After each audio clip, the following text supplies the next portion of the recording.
If you're thinking about buying a home along the Oregon coast, relocating, or buying an investment property in 2025, this video will be a great place for you to start. I'm going to cover the most recent real estate market stats and project out what we can expect for 2025. Is it going to be an up year, a slow year? Is it going to be a better market for sellers or buyers? All of that we're going to discuss in this video. Stick around.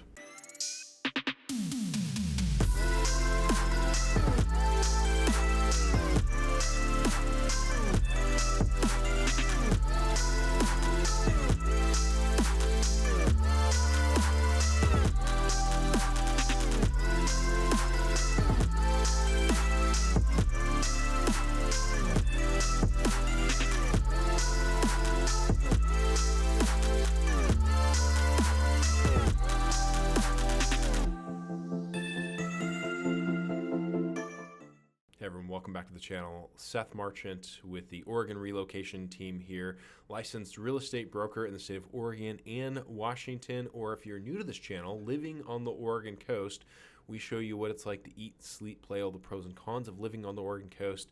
We've got over 100 videos on our channel covering pretty much all of the towns along the Oregon coast to really get you a feel for what it's like to live here. So if you're not too familiar, if you want to know more about what it's like to live along the Oregon coast, make sure and subscribe to this channel. And in today's video, I want to kick you off for what to expect in the real estate market in 2025. A lot of the videos that you're going to find on our channel are going to be videos about the town, pros and cons, driving footage, drone footage, videos that really show you what the town is like. But sometimes we're also going to show you videos about what the real estate market is like, because a lot of the people that are watching this channel are people that want to buy a home along the Oregon coast, and that's exactly what we help you do. So let's dig into it. First, we're going to start with mortgage rates here. Real quick, mortgage rates have had such an impact lately, and we're not quite really where people expected us to be maybe 3 to 6 months ago. If we look back 3 to 6 months ago, around Q4 of 2024 or Q3,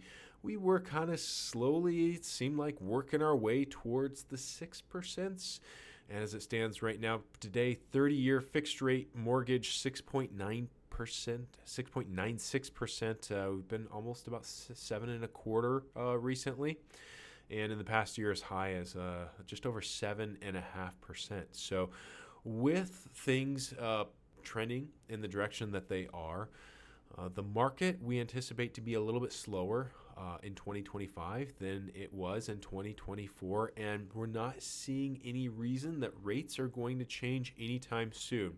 If we see any kind of rate relief, it probably won't be until the end of this year. Now, not everybody is impacted by rates. About a quarter of transactions nationally are cash, and it's going to be a little bit higher along the Oregon coast. The demographic that's moving there is typically a little bit older, so there's a lot of retirees there, a lot of people that have cash and will not be affected by rates. And so, of course, in some cases, some people might have the view that these rates are better for them because it makes it tougher out there for really the buyers and the sellers. And so it makes it tougher for sellers to get the most money out of their home, and it makes it tougher for buyers because everything's so unaffordable right now.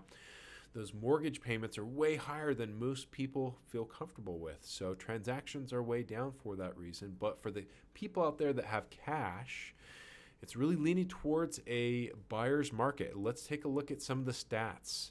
So I'm going to first cover the northern coastal counties, which is Clatsop County, Tillamook County, and Lincoln County. So it's a lot of area.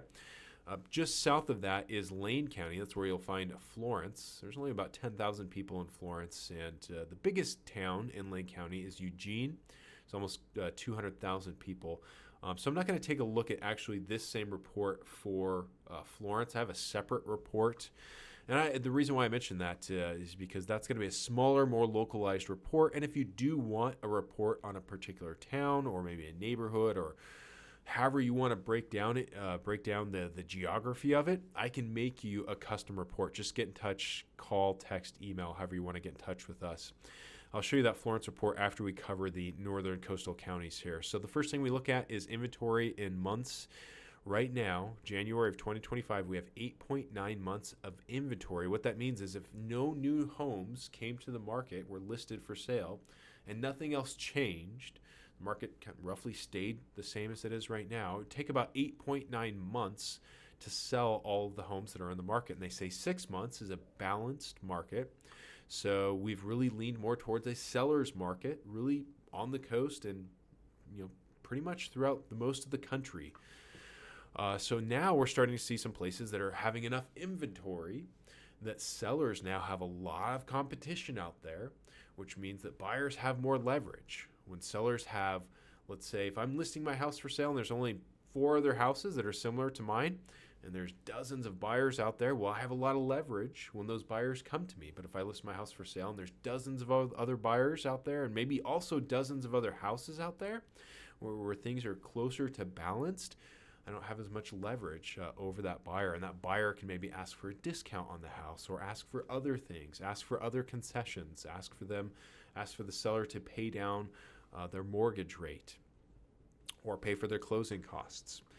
So residential trends, we don't really look at January versus December. It is pretty seasonal along the Oregon coast. People don't like to move when it's rainy or during the holidays. So things do tick up quite a bit in the springtime. So numbers are almost always going to tick up from December into January. So just disregard that. But looking back from the past year, that can kind of give us an idea of where we're headed and how this year will be different from the previous year. And the thing that jumps out is we can see 51.5% new listings, January of 25 versus January of 24. So that's a huge jump.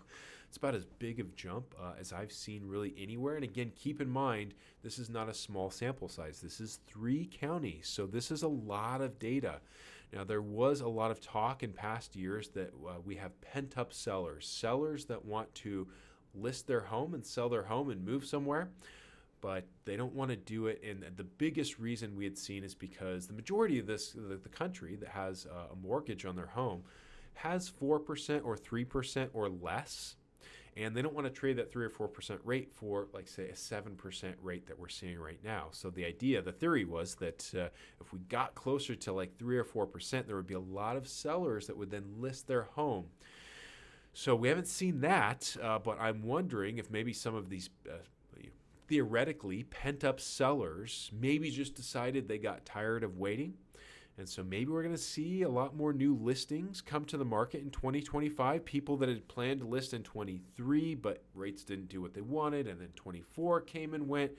And now it's like time to now we just have to move and make life changes. We can't wait for the rates. So perhaps maybe that's what's happening.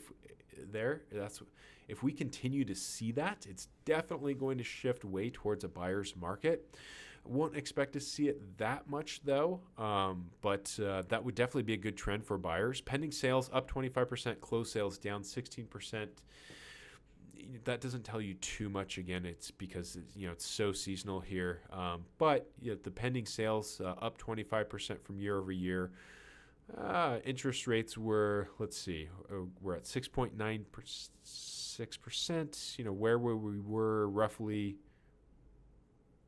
a year ago, not too much different than we are right now. So that could be a reason for your pending sales jumping so much, but doesn't really explain that the closed sales down 16%. Now, average sale price and median sale price down 8.6% and 6%. Now, don't conflate these numbers with home values.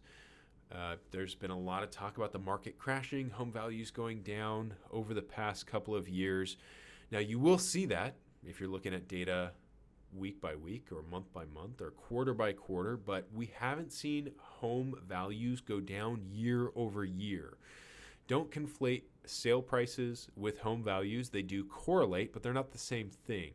With rates being higher, we're seeing people take out smaller loans to accommodate the mortgage payment that they can afford, so people have less purchasing power. So in other words, people are buying homes that are less expensive, so that's driving down your average sale price. Now, like I mentioned, these things correlate, so if sale prices go down, home values could go down, but this is not an indicator solely that home values are going down. The average sale price change over the past 12 months is up 6.8%. So in this case, we are seeing people over the past 12 months that have purchased a little bit more home. Again, it's most likely because there's a lot of cash along the Oregon coast, just people that aren't affected by those rates. Now let's take a look at where the bulk of those transactions are. I would say, so average sale price right here, so 605,000, like I just mentioned. Keep in mind for the northern coastal counties, that's where you have places like Cannon Beach, Manzanita, Gearhart. This is where some of the most valuable or expensive real estate is along the Oregon coast. If you subtracted those towns, you're probably going to get closer to like 500,000, where you see kind of the median sale price down here. 500 versus 495, up 1% over the past 12 months. So looking down here at the sales price by range, January 2025, you can see of the bulk of the transactions, 200 to 600K. So right in that kind of $400,000, $500,000 price range. Now let's take a look at a few more data points here, and then we're going to move on to Florence. So active listings, like we saw, this is that days that 8.9 months of inventory, new listings being slightly up. The green is 2024, the blue is 2023. So we're just comparing to last couple of years here. Pending sales kind of falling right in the middle, and closed sales below where we were in 23 and 24. I think, like I mentioned a moment ago, I think this might be transactions might be even down a hair from the previous year. So I'm going to expect this trend to continue, and for this orange line to probably not break one of these green or blue lines. I expect transactions to be slightly down, and again, that's due to rates. So that will push up your average total market time, which is, again, a good thing for buyers because that gives them more leverage in the negotiations. The average sale price change, let's take a look at 2023, was 4.5% less. 2024 was 3% less, and so far, just a little bit of data, we don't have much data here, but 5.5% less. So average sold price change, 5.5% less. So let's say a $500,000 house might sell for like $475,000, just for example. So again, good news for buyers, really moving towards a buyer's market. Now, Florence, I mentioned I don't have the same report for you. This is just a smaller report, and it's going to be a much smaller sample size. And when that happens, you're going to have some of the numbers that are skewed a little bit more. And we see that in the median sold price. Median sold price month over month went up 34% to 687,000, and that's just simply because there's not a ton of transactions. The median estimated value right around 500,000. It's going to be very similar. This includes single family plus condo and townhouse. It's going to be very similar to the northern coastal counties. If you subtracted condo and townhouse, it might be a little bit closer towards 600,000. Median list price going back to January of 2020, just a hair under 500,000, and January of 2025, a couple of hairs under 500,000. So very close to where we were with a high in the middle of 21, just over 700,000. Now, the median sold price, you can see, went up that 670,000 recently. Now, there just haven't been a whole lot of transactions. There's, in the past 3 months, there's been 10 new listings and 10 homes that have gone pending. The one thing I would say about Florence, if you're not too familiar with it, it's a great retirement town. It's got a lot of great properties. There's probably as many new construction homes or new homes that have been built in the past 5 to 10 years in Florence as anywhere along the Oregon coast, and a lot of those homes are really geared towards retirees. One level, low maintenance type of yards, so a lot of rocks in the yard instead of plants, things like that. And a lot of those homes are kind of right around that 600,000 mark. You can find some a little bit less than that. But if you're looking for something to retire that's going to be low maintenance, not going to have to worry about a ton of repairs because it's going to be a newer home, Florence is a great place for you. Just not going to be a ton of inventory, but really, like I said, about as much there as anywhere else. Just south of Florence, we're going to move down into Coos County. That's where Coos Bay is. If you include North Bend, that's really the most populous place along the Oregon coast, about 25,000 people there. Whereas the other big towns along the Oregon coast, like Florence, Newport, Astoria, Lincoln City, have somewhere around 10,000 people. So inventory in months, 5.7 months of inventory. So that is the most that we've seen going back to 23. And if we put 22 and 21 in there, that would probably be true as well. So inventory also building up in Coos County. January of 25 versus 24, new listings up 6%. closed sales, pending sales up 21 and 20%. I'm sorry, closed sales down 20%, but average sale price up 9%. That's kind of a surprise. Median sale price up 3.1%, and then the average sale price change over the past 12 months, 358 versus 374,000 at plus 4.5%. I would say that's right about right. A average single family home in Coos Bay probably going to be right around mid 300s. So if you're looking to really stretch your dollar, it will go farthest in Coos County, and you can see that also kind of reflected down here by the sale price range. Bulk of the sales really kind of in that $200,000 to $400,000 range. Now, as far as some of the other data, active residential listings, right where we were at the beginning of the year last year. Same thing with new listings, pending sales slightly up, closed sales slightly down. Market time is going to continue to be high, but what I always like to look at is where did that average sold price change? Where did that end up at? So we're higher here than on the northern coastal counties. Although I don't necessarily think that you can't get a better deal in Coos County than maybe some of the northern coastal counties. One thing to keep in mind here, these other lines, the blue line and the green line, 23 and 24, especially 2023. In 2020, homes went up 20% year over year. So $500,000 house in 2020 at the end of the year was worth $600,000. From 2021, 2022 also went up 20%. So your $600,000 house now worth $720,000. And so in 2023, homes did not go up 20%. They might have gone up anywhere from maybe 1% to 5%. But we saw some houses priced as if they had maybe gone up 20%. So a lot of houses maybe mispriced, priced maybe a little bit too high in 23 and maybe also in 24. And I think that is maybe a little bit of the reason for the sold price change right here being as high as it is. I think some of these homes are probably just priced a little bit too high. I don't think that there's going to be as much of a discrepancy as you actually see here on this graph. In fact, I think with rates persisting higher, we might see the orange kind of start to tick down and meet up with the blue and the green. All right, finally, let's go to Curry County. That's where Brookings is, one of the top, if not the top retirement place along the Oregon coast. And nationally, it's been named as one of the best places to retire in the country many times in the past, and that's mostly due to its temperate weather. Doesn't really get too cold though there, although we have seen snow stick a little bit recently. We've had a little bit of some snowstorms in Oregon the last couple of years where we've seen some snow stick in some places that doesn't normally stick, but typically you get a lot of 50s and 60s in Brookings throughout the year. So if you're looking to escape the heat, looking to escape the cold, Brookings is a great place to do it. And if you're looking to get a good deal, this is going to be about as good of a place as anywhere with 9.2 months of inventory coming into 2025. You can see they did have 9.3 in April of 24 and 9.8 in November of 2023. So nothing new per se compared to the last couple of years, but definitely at the point to where you're going to have an advantage if you are a buyer because those sellers are going to be competing with so many other homes out there on the market. Not seen the new listings so far, down 6.7% for the year, but pending sales way up at 50% from year over year. Closed sales down 16%, and then the average and the median sale price down right around 6.1 and 5.9, so about call it 6%. Average sale price change from a year ago up 2% from 461 to 470, and that's probably right about what you're looking at for Brookings.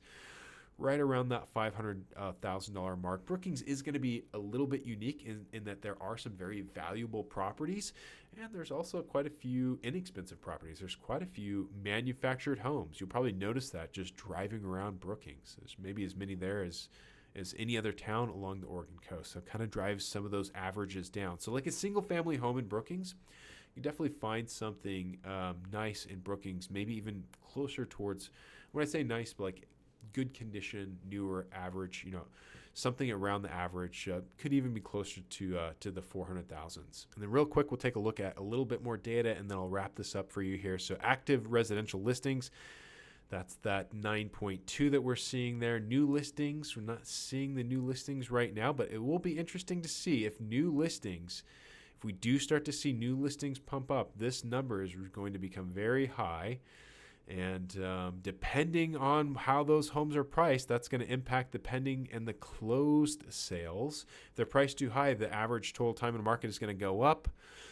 If people understand these things, they price their house right, or at least if they price their house with some sort of urgency to sell, then we won't see that go up. And the average sold price change, we can see for 24, it was almost 5%. In 23, about 4.5%, just sitting at 4% right now. Lower than the last couple of years, but higher than Coos County. I think what Coos was about 2.5%. So about almost 4% less than what it was listed for. So indicating that buyers definitely have some leverage out there. Now, again, if you want to see more videos about what it's like to live along the Oregon coast, a lot of our videos are driving you around the neighborhoods, drone footage, driving footage, pros and cons, things like that. Maybe once a quarter we'll do a video like this where we kind of go over the boring numbers. And I know that's not the most exciting video, but definitely helpful for the people. A lot of the people that watch this channel are people that are thinking about buying a home. So if you're one of those people, that's the type of people that we help as licensed real estate brokers. You can call us, text us, email us. You can hit the QR code if you're watching from TV. That'll take you to our website. You can find all of our contact information below in the description of this video. Make sure and check out the channel. Like I said, we've got over 100 videos pretty much covering all of the Oregon coast. And if you want to see more videos, make sure and subscribe. Hit the like button if this video helped you out. Lets me know I'm doing a good job. Feel free to leave a comment and let us know what you think the real estate market's going to do in 2025. Is there any surprises that you anticipate? Are there any particular areas that you're keeping an eye on? Anything at all, put it in the comments and we'll reply back. Until next time, take care, everyone.